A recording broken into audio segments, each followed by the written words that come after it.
As my plane descended into Mongolia, the endless green and gold steppe below felt like another world. Vast, untouched, and impossibly open.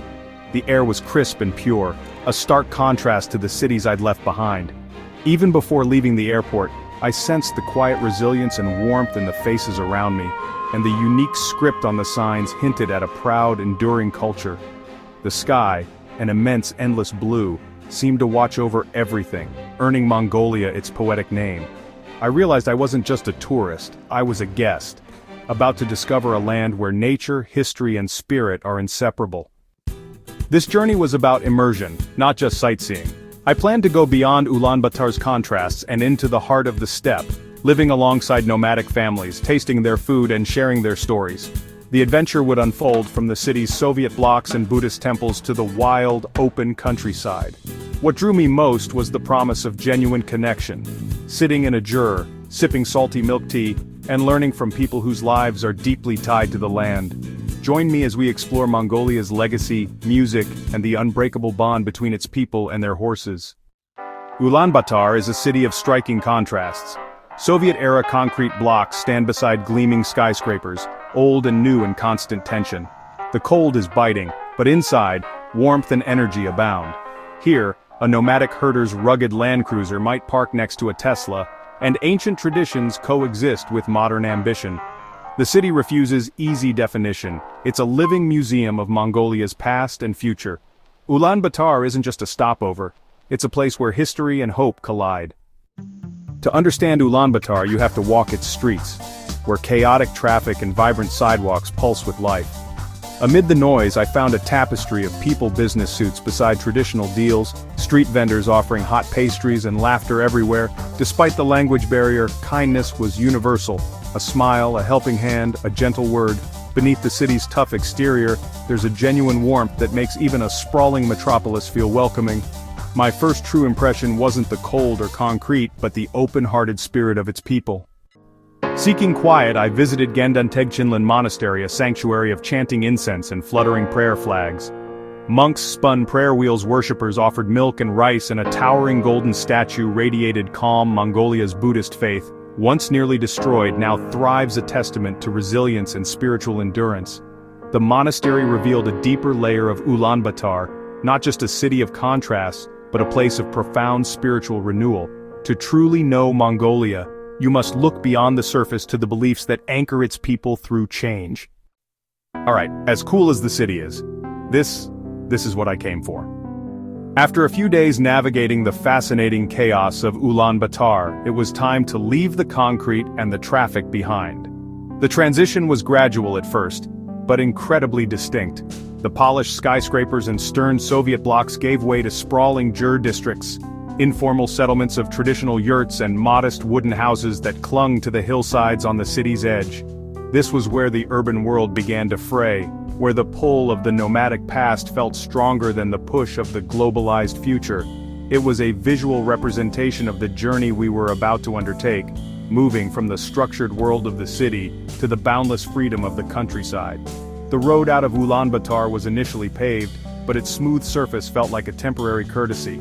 Soon the asphalt became cracked and potholed, a clear sign that we were venturing beyond the realm of regular maintenance and into the wild. The traffic thinned out dramatically. The endless stream of cars was replaced by the occasional rugged truck, piled high with supplies, or a lone motorcyclist navigating the rough terrain with practiced ease. With every kilometer we traveled, I could feel the tension of the city dissolving, both in the landscape around me and within myself. My shoulders relaxed, my breathing deepened, and my gaze shifted from the immediate chaos of the road to the vast, expanding horizon ahead. The last vestiges of urban life eventually vanished completely. The power lines that had followed us like skeletal sentinels finally peeled away, disappearing over a distant hill. The final roadside shop, a small, isolated shack, receded in the rearview mirror until it was just a speck. It was a profound moment, a feeling of being truly untethered. There was no more phone signal, no more advertisements, no more signs telling you where to go or what to do. We were officially off the grid.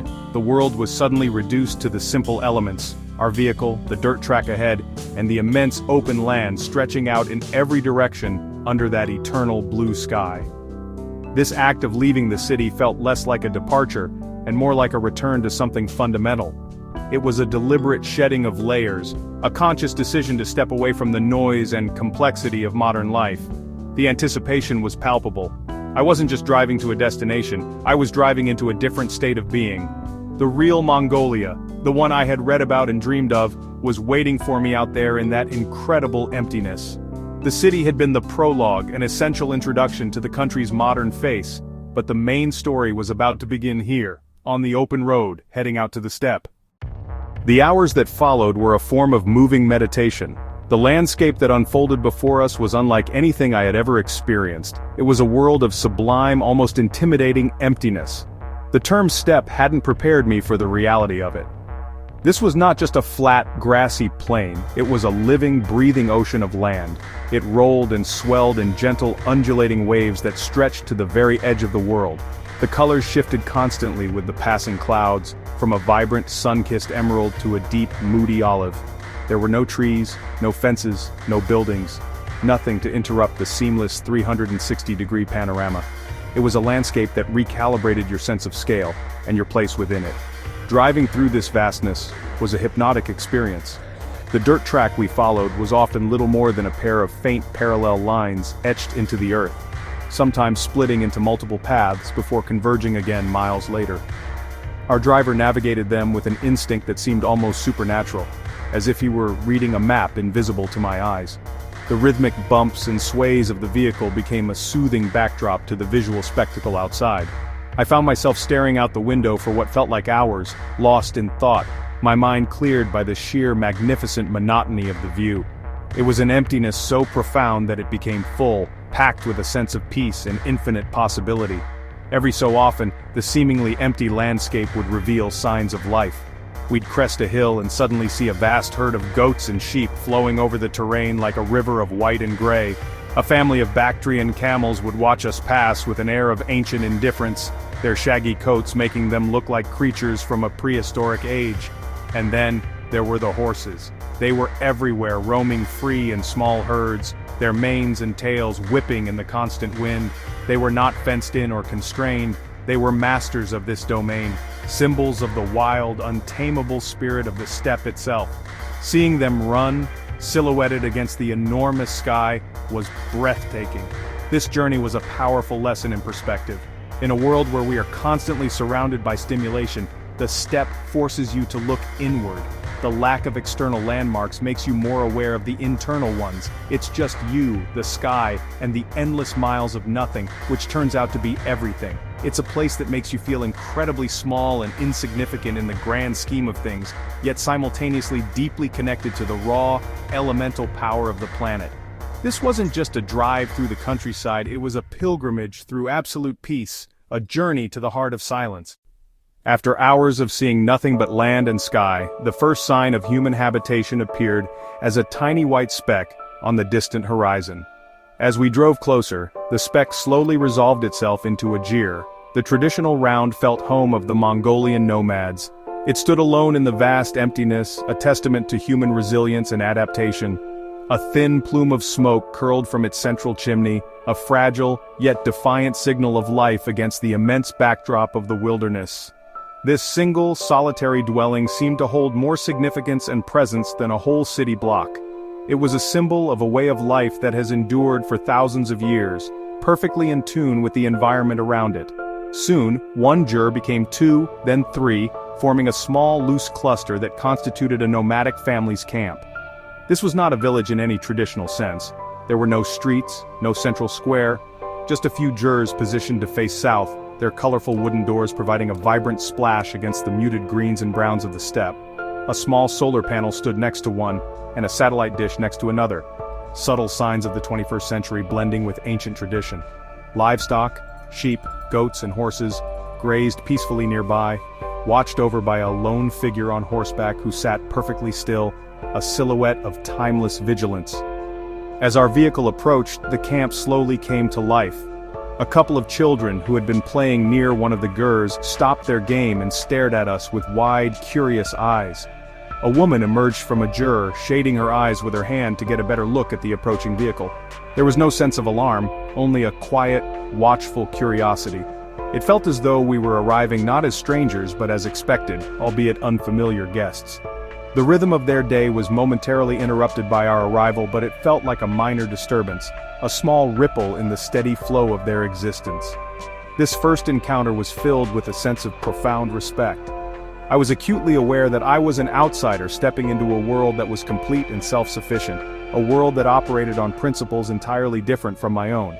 This was not a tourist attraction set up for visitors. This was a real working home. These families were the living heart of Mongolia, the custodians of a culture deeply intertwined with this land. The feeling was humbling.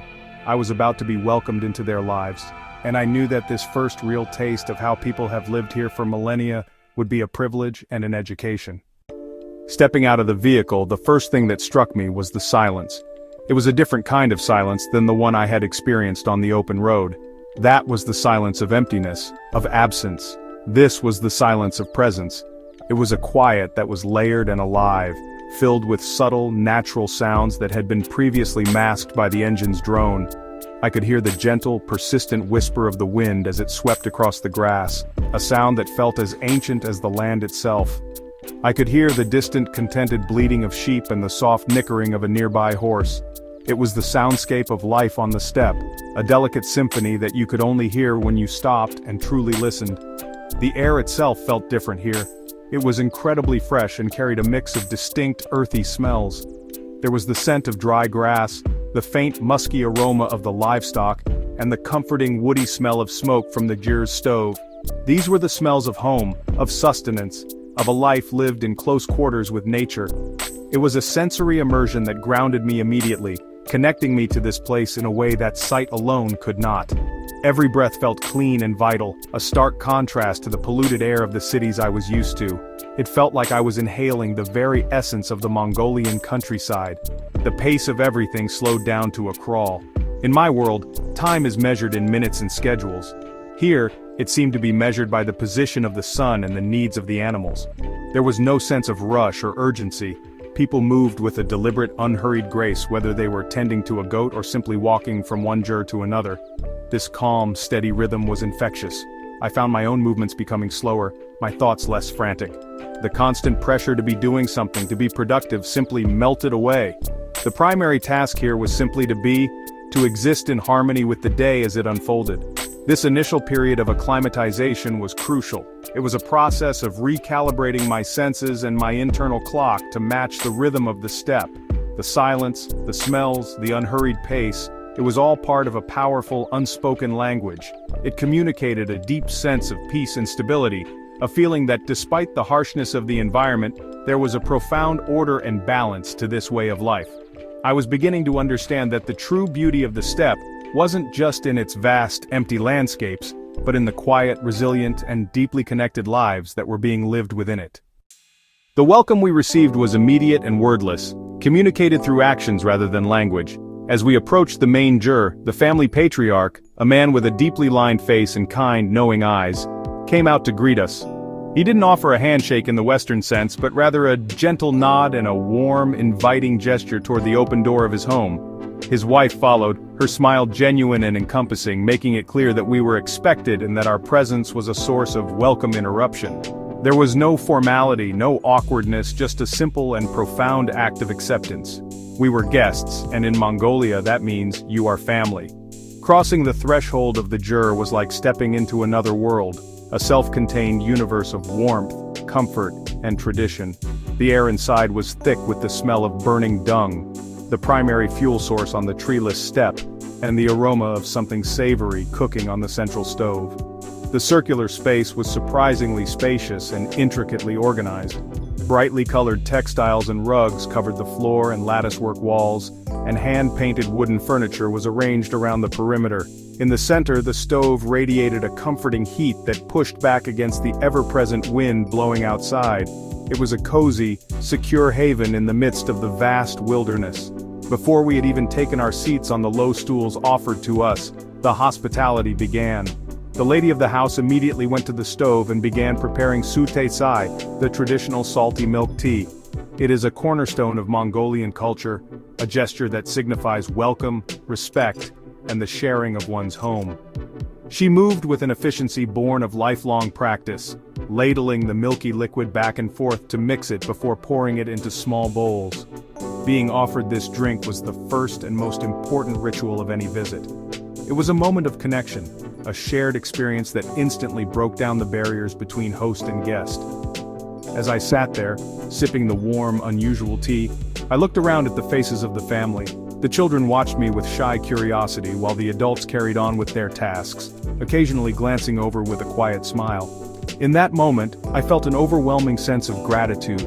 I had traveled thousands of miles, crossed continents, and driven for hours through an empty wilderness to arrive right here, in this warm and vibrant home. This was the true Mongolia. It wasn't in a museum or a guidebook. It was here, in the simple, profound, and timeless act of a family opening their home and their hearts to a stranger on the steppe. Stepping into the Gyr, I felt I was entering the very heart of nomadic Mongolia, a single circular space that radiated warmth, unity, and tradition. The round design means everyone shares the same space. No corners, no walls, just a sense of togetherness that shapes daily life. At the center, the stove is both literal and symbolic heart, providing heat, food, and a gathering point for the family. Above, the skylight connects earth and sky, reminding you that this home is part of a much bigger world. Living in a Gyr, even briefly, changed my idea of home. Here, togetherness and harmony aren't just values, they're built into the very walls. The first thing they do, feed you. Mongolian hospitality is no joke, and my culinary initiation began the moment I sat down. I was handed a steaming bowl of sute tsai, the salty milk tea that is the lifeblood of the steppe. Made by boiling tea leaves with milk, water, and a generous pinch of salt, it has a flavor profile completely alien to the sweet black tea I'm used to. The first sip was a shock to my palate. It was savory, creamy, and slightly astringent. It's different, but as I continued to drink, I understood its purpose. In a harsh climate, the salt helps with hydration and replenishes lost minerals, while the milk provides vital calories. It quickly grew on me, becoming a comforting and warming ritual. Next came the solid foods, a direct reflection of the nomadic diet which is based almost entirely on the products of their livestock. The hostess placed a wooden platter on the table, piled high with small, rock-hard, chalky white shapes. This was arul, or dried milk curd. It's made by curdling milk, pressing out the liquid, and leaving the solid curds to dry in the sun on the roof of the Gyr. The taste was intensely sour and cheesy, and its texture was so hard I was initially unsure if I was supposed to eat it or just admire it. It's a practical, protein-rich food that can be preserved for months, an essential source of nutrition during the long, harsh winters when other food is scarce. Then came the offering I had been both anticipating and dreading: arag, the famous fermented mare's milk. It's Mongolia's national beverage, a mildly alcoholic, effervescent drink that is a staple of the summer months. The host poured a bowlful from a large leather pouch and handed it to me with a proud smile. I took a sip. Let's just say that one's an experience. It had a sharp, tangy, yogurty flavor with a fizzy, almost electric quality that tingled on the tongue. It was sour, pungent, and completely unlike anything I have ever tasted. Seeing my wide-eyed reaction, the whole family broke into laughter. It was a shared moment of humor that instantly bonded us. But honestly, I loved every minute of it. Accepting and trying every food offered was more than just a culinary adventure. It was a sign of respect, a way of participating fully in the culture. Each taste told a story of survival, ingenuity, and a deep connection to the animals that sustain them. This was not food for pleasure in the way I was used to. This was food as fuel, as medicine, as a fundamental part of the cycle of life on the steppe. Sharing these meals, from the salty tea to the sour milk, was a powerful act of communion, an initiation into the very essence of Mongolian nomadic existence. Waking up in the Gyr, I discovered that life here is governed by the sun and the needs of the animals. The day begins at dawn, without the jarring sound of an alarm clock. The first task is to start the fire in the central stove, pushing back the morning chill. Soon after, the family moves outside to begin the endless cycle of chores. The women and older children head out to milk the goats and mares, their hands moving with a swift, practiced efficiency. The men and older boys ride out on horseback to check on the larger herds of sheep and horses, guiding them to fresh pastures and ensuring none have strayed during the night. I was invited to help, and my clumsy attempts at these daily tasks provided a great deal of amusement for the family. I tried my hand at milking a goat, a task that looked deceptively simple. My fumbling efforts produced only a pathetic trickle of milk, while the young daughter of the family filled her bucket in a matter of minutes, giggling at my incompetence. Later, I helped round up some sheep, feeling utterly useless compared to the small children on horseback who darted around the herd with incredible skill and confidence. These chores are not seen as burdens, they are simply the rhythm of life, a collective effort that binds the family together in a web of shared responsibility. The middle of the day is a time for processing the morning's bounty. The women work together to churn milk into butter, prepare yogurt, and start the long process of making arul. Nothing is wasted. The milk is the foundation for a dozen different products, each one a testament to their ingenuity. While the women worked, I watched the children play. Their playground is the entire steppe, and their toys are often simple things: rocks, sticks, or a friendly wrestling match in the grass. They possess a remarkable independence and resilience, already deeply skilled in the ways of nomadic life, yet they are still just children, full of laughter and boundless energy. Life here is undeniably simple, stripped of the complexities and distractions of the modern world. But it is also incredibly tough. It is a life of constant physical labor, lived at the mercy of an unpredictable climate. A sudden hailstorm or a harsh winter can threaten their entire livelihood. Yet, what I witnessed was not hardship but a profound sense of purpose and connection. Every task, from milking a goat to gathering fuel, is directly linked to the family's survival and well-being. It's humbling to see a life so deeply intertwined with the land, the animals, and a powerful sense of community. As my time with the family went on, I realized that their hospitality was not just a matter of being polite to a guest. It was an ingrained cultural imperative, a fundamental law of the steppe. In such a vast and sparsely populated land, survival has always depended on mutual support. A traveler could be caught in a sudden blizzard or run out of supplies miles from anywhere. The tradition of welcoming any stranger into your home, offering them food, drink, and shelter without question, is a life-saving social contract. The guest you help today could be the person who helps your own family member tomorrow. It is a system of reciprocity born from necessity. This generosity extends far beyond just providing for basic needs. The family was eager to share their culture with me. The grandfather brought out his morin kur, the traditional horsehead fiddle, and played a haunting melody that seemed to capture the sound of the wind sweeping across the plains. The father taught me a Mongolian wrestling stance, showing me the intricate footwork with surprising patience. They shared stories and jokes, and despite the language barrier, we communicated through laughter, gestures, and a shared sense of humanity. They were not just hosting me, they were actively inviting me into their world, sharing the things that gave their lives meaning and joy. There was no concept of payment for this hospitality. Any offer of money would have been considered an insult. The exchange was not transactional, it was relational. The gift I could give in return was my genuine interest, my respect for their traditions, and my participation in their daily life. By drinking their arag, listening to their music, and sharing in their laughter, I was completing the circle of generosity. It was a powerful lesson in a different kind of wealth, one that is measured not in possessions or money, but in the strength of human connections and the richness of shared experience. Leaving the family felt like saying goodbye to old friends. They all came out of the jir to see me off, waving until our vehicle was a small dot on the horizon. This experience was the absolute heart of my journey in Mongolia. It taught me that hospitality is not just about being nice, it is a profound expression of a community's strength and resilience. It is a philosophy of interdependence that has allowed the Mongolian people to thrive in one of the world's most challenging environments for centuries. It's humbling, and it's a lesson in human decency that I will carry with me long after I've left the endless steppe behind. If there is one single image that defines Mongolia, it is the horse. But after spending time on the steppe, I quickly learned that horses aren't just animals here. They're everything. They are the legs, the wings, and the very soul of the nomadic people. They are partners in work, companions in solitude, and the ultimate symbol of freedom and strength. The connection between a Mongolian and their horse is something that runs deeper than ownership. It is a spiritual bond forged over millennia, a symbiotic relationship that has shaped the nation's history, its culture, and its identity. It is impossible to understand Mongolia without first understanding the profound significance of this incredible creature. The Mongolian horse, or taki, is a unique breed. perfectly adapted to this harsh environment. They are relatively small and stocky, with short legs and a large head, but they possess an endurance and resilience that is nothing short of legendary. They can survive the brutal -40 degrees Celsius winters, digging through snow with their hooves to find frozen grass, and withstand the scorching summer heat. They are not pampered or stabled. They live wild for much of the year, roaming the endless plains in semi-feral herds. This toughness is what makes them so essential to nomadic life. They provide transportation, milk for the iconic Arag, and a deep sense of pride for their owners.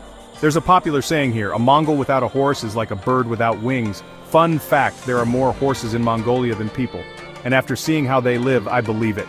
Herds numbering in the hundreds flow across the landscape like a living river, their manes and tails tangled by the constant wind. Watching the herders manage these vast groups is a spectacle in itself.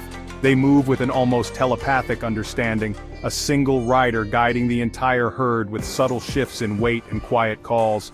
It's a dance between man and animal, a display of mastery that feels both ancient and utterly alive. The horse is not a tool to be commanded, but a partner to be persuaded, respected, and trusted. This deep reverence for the horse is woven into every aspect of the culture. It is present in their songs, their poems, and their most cherished art forms like the morin kur, the horsehead fiddle whose music is said to capture the sound of a horse galloping. A person's wealth and status were traditionally measured not by gold, but by the number of horses they owned. To lose one's horse was to lose one's freedom and ability to survive.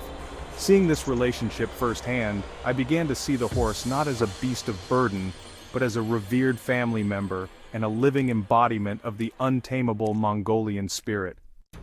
Of course, I couldn't come all this way and not try riding one myself. My nomadic host, with a mischievous twinkle in his eye, selected a calm-looking horse for me.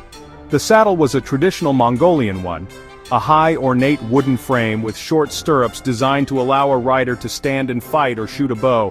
Just getting onto it was a challenge, and I felt clumsy and awkward as I hoisted myself up. The horse stood patiently, seemingly unimpressed by my lack of grace.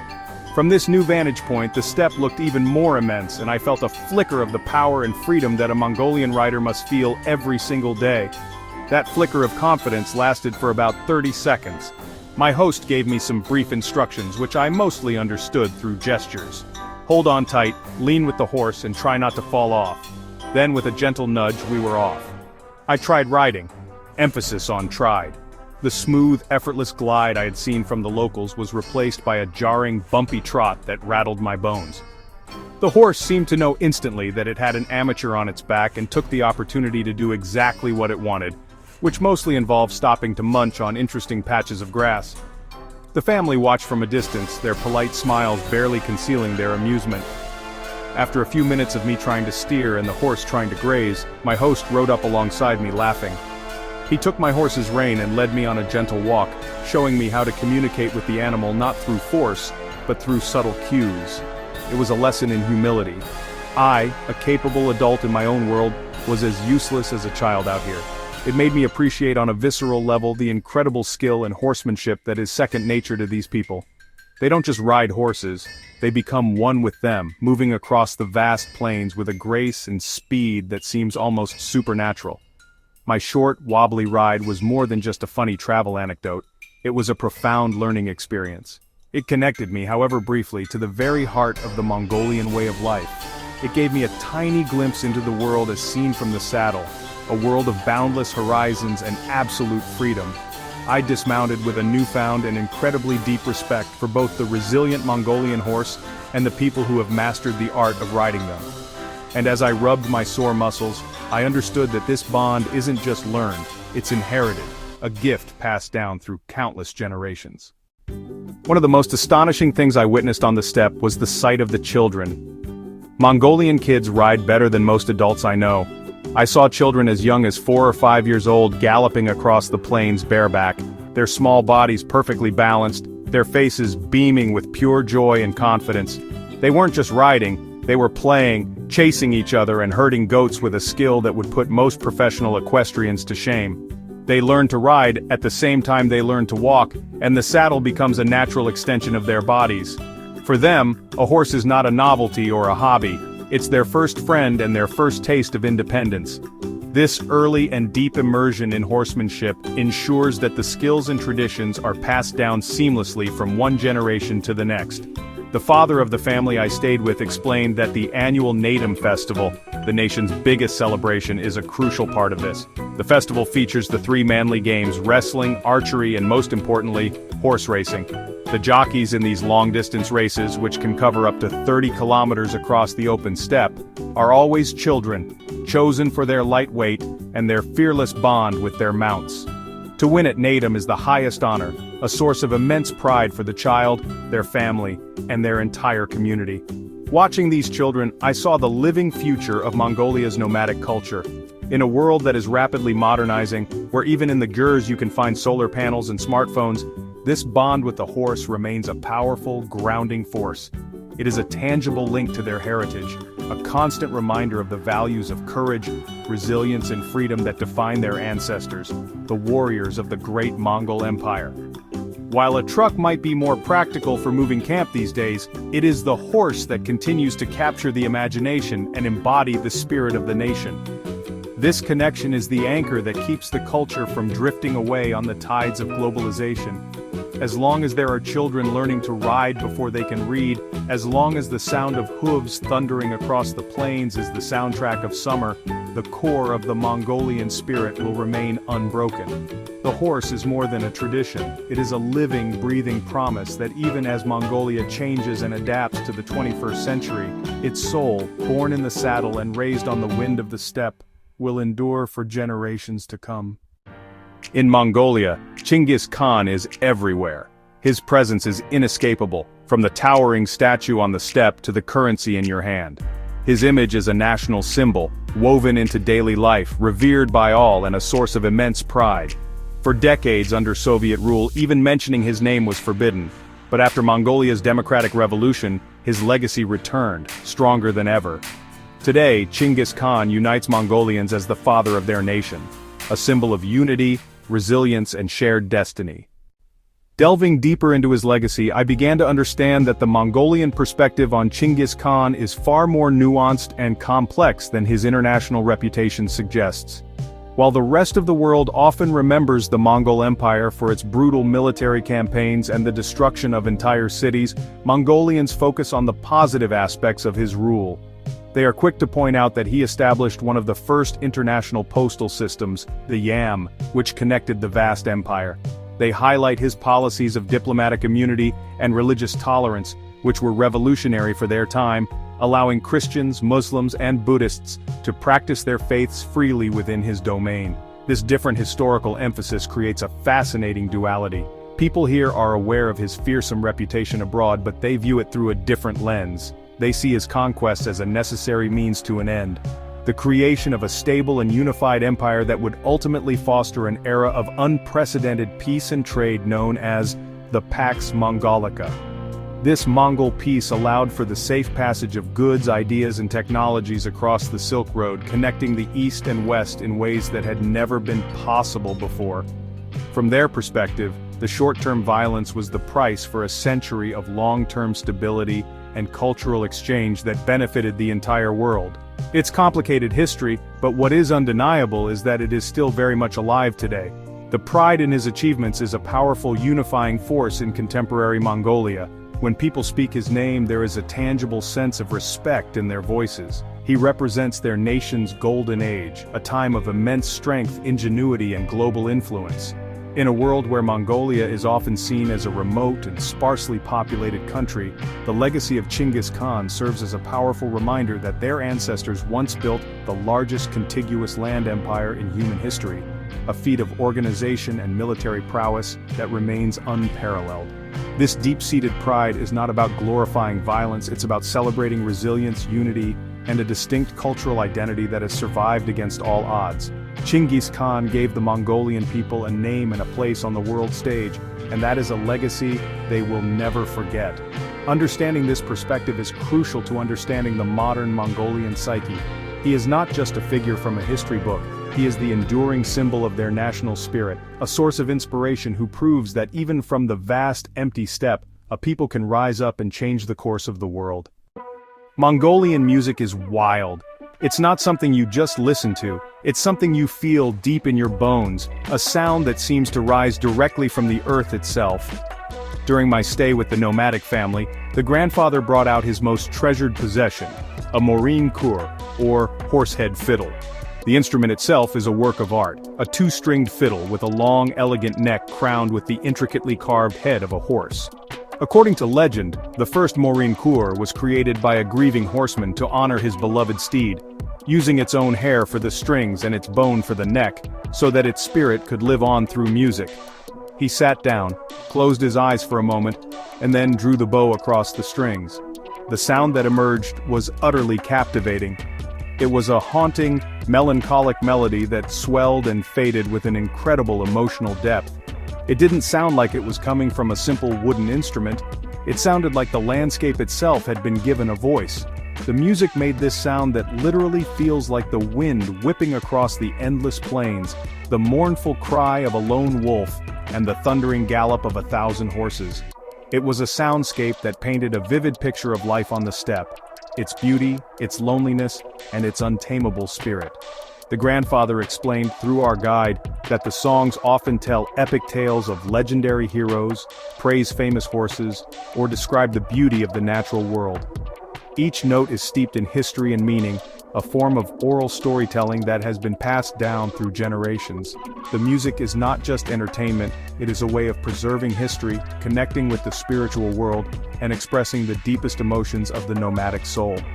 As I listened, I felt like I was hearing a secret conversation between the musician and his ancestors, a timeless dialogue that transcended language and time itself.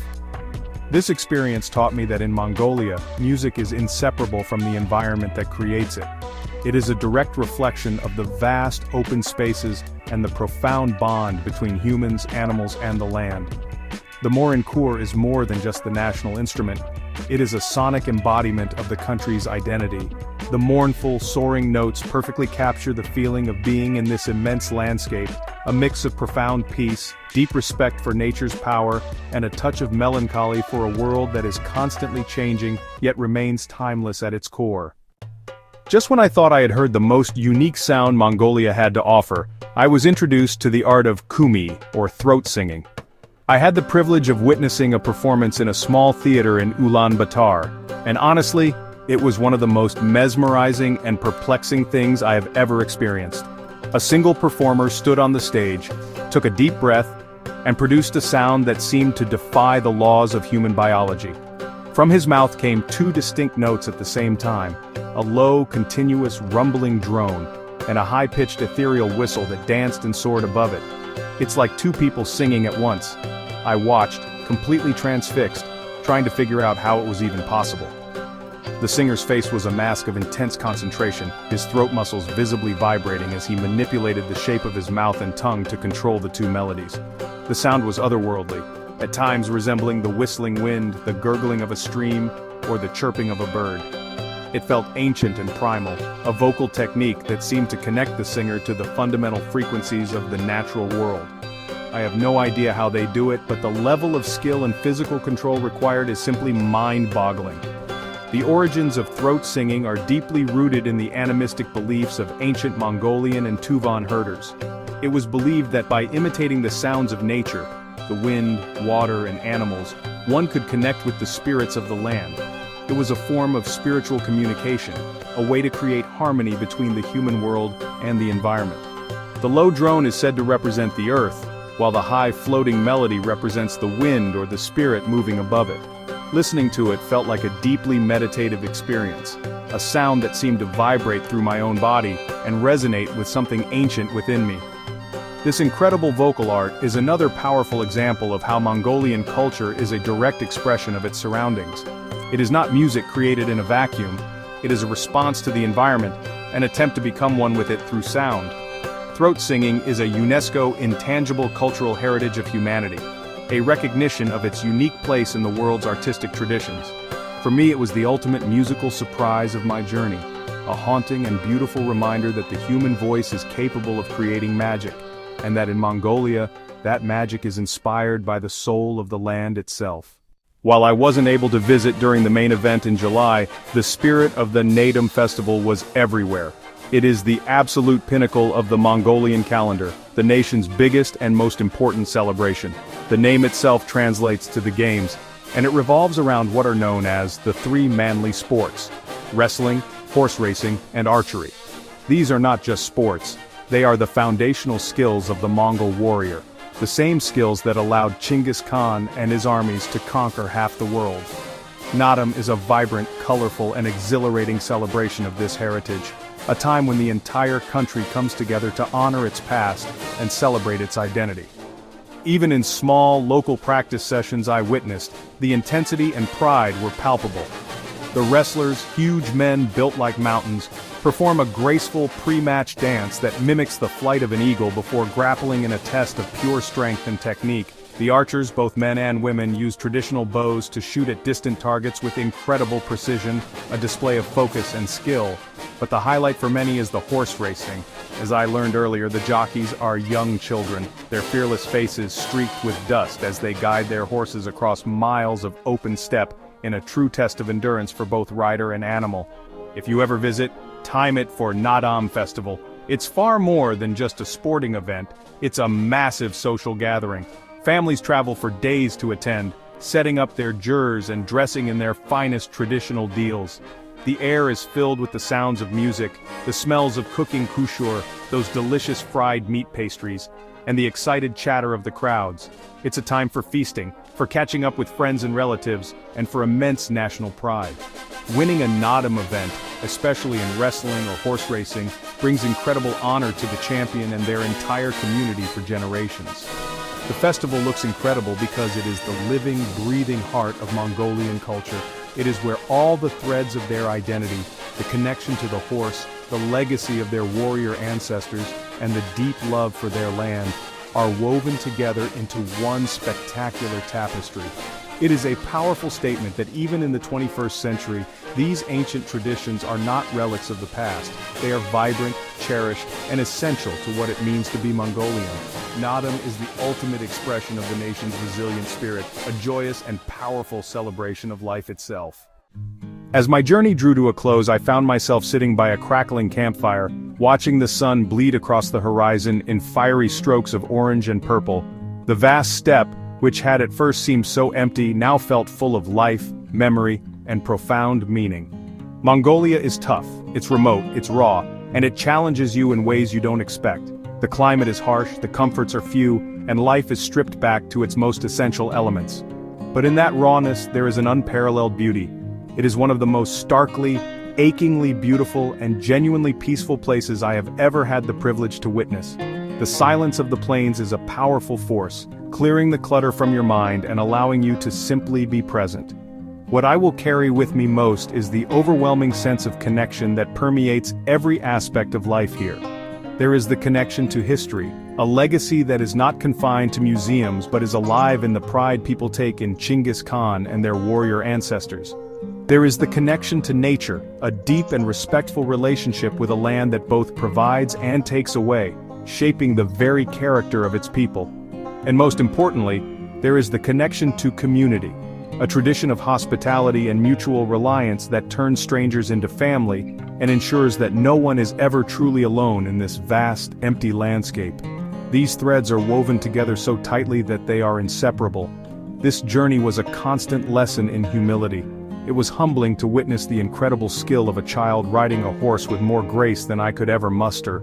It was humbling to be welcomed so openly into a family's home, sharing their food and their space without a second thought. And it was humbling to stand in a landscape so immense that it forces you to confront your own smallness in the grand scheme of things. Mongolia recalibrates your perspective, reminding you of what is truly important: the strength of human bonds, the resilience of the human spirit, and the profound peace that can be found in simplicity. In a world that is becoming increasingly homogeneous, where you can find the same shops and the same brands in almost any major city, Mongolia stands apart. It is a defiant bastion of unique cultural identity. The traditions I witnessed, from the sound of the morin kur to the taste of arag, are not performances for tourists. They are the authentic beating heart of a nation. They are a testament to a people who have navigated the pressures of modernization, while holding fast to the ancient roots that give them their strength and their soul. This is a place that hasn't forgotten where it comes from. Leaving Mongolia felt different from leaving other places. It's a country that gets under your skin and stays with you long after you've departed. The echo of the steppe, that feeling of infinite space and profound quiet, lingers in your mind. I find myself back in my busy world, yet a part of me is still out there, listening to the wind and watching the endless horizon. The experience changes you in subtle ways. It makes you appreciate the quiet moments more. It makes you value genuine connection over superficial interaction, and it sparks a yearning for wide-open spaces, for a world less cluttered and more authentic. It's a feeling that's hard to shake and one I wouldn't want to. So if you are a traveler who seeks more than just a vacation, if you love real adventure and are not afraid of a little discomfort, then Mongolia has to be on your list. If you crave the feeling of being in a place that is truly different, a place that will challenge your perceptions and expand your understanding of the world, this is it. It's a destination for those who want to see cultures that have not lost their roots, who want to witness a way of life that is deeply and beautifully intertwined with the natural world. It is not an easy trip, but it is an incredibly rewarding one, offering experiences that are both deeply personal and universally human. This journey was an exploration of a unique culture, but it was also a journey inward. It was a reminder that there is immense beauty in resilience, profound wisdom in tradition, and a powerful sense of freedom in simplicity. Mongolia taught me that the world is still full of magic, wonder, and places that can touch your very soul. It is a land of endless skies, of legendary hospitality, and of a spirit as untamable as the wild horses that roam its plains. It is a place that doesn't just show you a different world, it shows you a different way to see your own. I hope this glimpse into my journey has inspired you. I hope it has sparked a curiosity to learn more about this incredible country and its remarkable people. The world is a vast and fascinating place, and Mongolia is one of its most precious and untamed treasures. It is a call to the horizon, an invitation to step out of your comfort zone and into a world that is raw, real, and utterly unforgettable. For anyone with a spirit of adventure, the land of the eternal blue sky is waiting.